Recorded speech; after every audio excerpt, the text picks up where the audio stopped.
आज हम भारत में आपदा प्रबंधन पर थोड़ी गहराई से बात करेंगे और खास तौर पर झारखंड के संदर्भ में।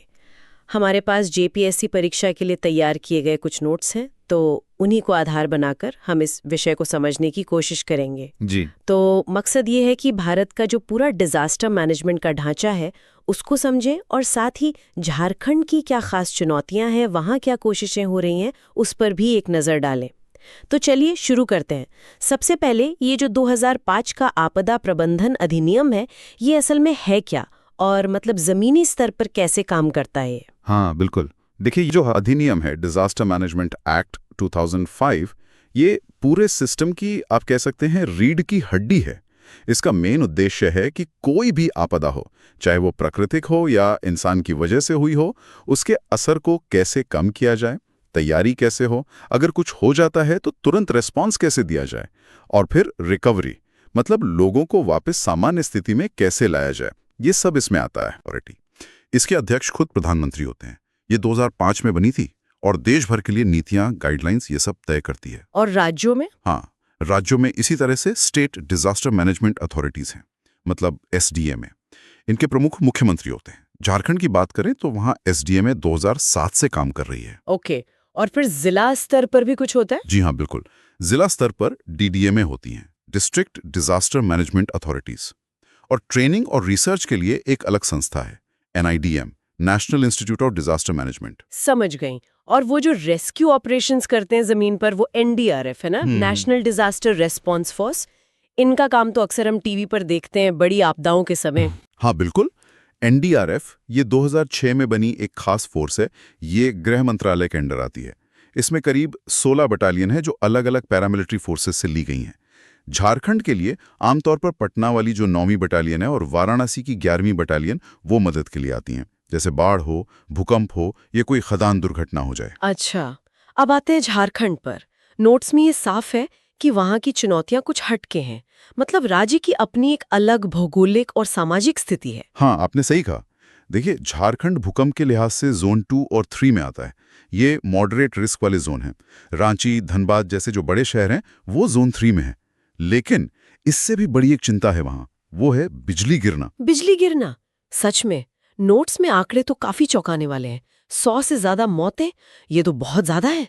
मतलब देश के टॉप राज्यों में होगा ये। बिल्कुल। झारखंड उन राज्यों में है जहां बिजली गिरने से सबसे ज्यादा मौतें होती हैं।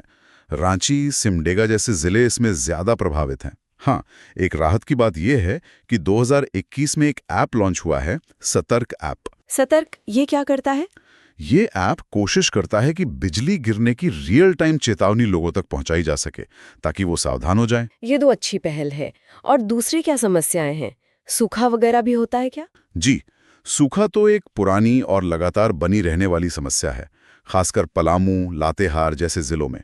आप देखें तो 2017, 2019, फिर 2023 में भी सूखा घोषित करना पड़ा था।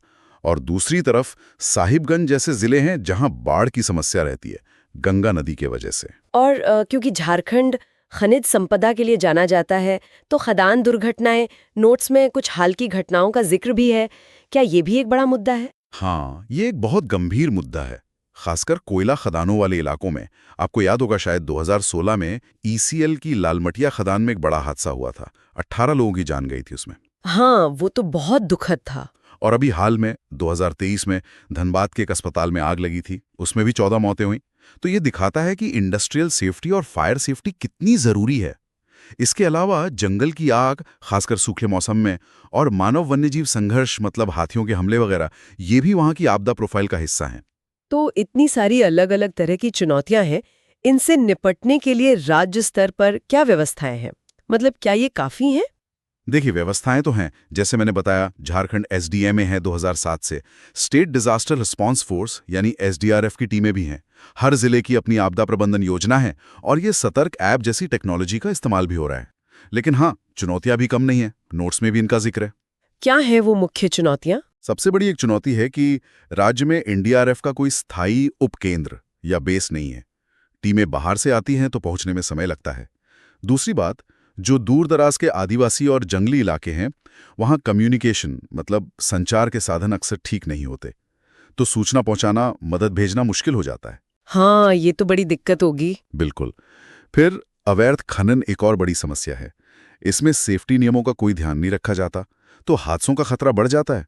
और एक और बात, गांव के स्तर पर लोगों में आपदा से निपटने की जो क्षमता होनी चाहिए, जो ट्रेनिंग होनी चाहिए, वो अभी भी सीमित है। कैपेसिटी बिल्डिंग की कमी है। नोट्स में कुछ सुझाव भी दिए गए हैं, जैसे रांची या धनबाद में एक परमानेंट एनडीआरएफ स्टेशन बनाने की बात है।